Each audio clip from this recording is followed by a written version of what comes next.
আর আমি আমার একটি গিটারে ওনার অটোগ্রাফ নিয়েছিলাম, যেটা স্ক্রিনে দেখতে পাচ্ছেন, এটা সেদিনেরই অটোগ্রাফ। কিন্তু কে জানতো কি এই ফটোগ্রাফটা সেদিনের শেষ ফটোগ্রাফ হবে, আর ওই গিটারে নেওয়া অটোগ্রাফটা সেদিনের শেষ অটোগ্রাফ হবে। যখন আমি কে স্যারের অনুষ্ঠানটা শেষ হওয়ার পরে আমার রুমে ফিরলাম, তখন আমার কাছে ফোন আসলো কি কে স্যার আর আমাদের মধ্যে নেই, আমাদেরকে ছেড়ে চলে গেছেন। এটা শুনে সে রাতে শুধু আমি নয়, আমাদের পুরো মিউজিক ইন্ডাস্ট্রি হয়তো সে রাতে ঘুমাতে পারেনি। কিন্তু আমার মনে একটি বিশ্বাস, কে স্যার এই সংসারটা ছেড়ে চলে গেছেন, কিন্তু আমার মনের ভিতর থেকে কোনোদিন যেতে পারবে না। যেতে পারবে কি? কোনোদিন যেতে পারবে না। তাই আজকে ফার্স্ট টাইম আপনাদের এই জায়গাতে এসেছি, নাড়া জল। তো একটি জিনিস চাইবো, এটা আমার জন্য নয়, কে স্যারের জন্য। সেটা পাবো কি? হ্যাঁ কিনা জোরে বলতে হবে, পাবো?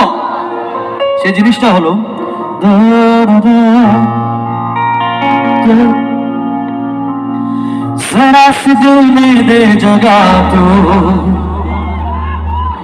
এটা আমার জন্য নয়, ওয়ান এন্ড অনলি কে স্যারের জন্য।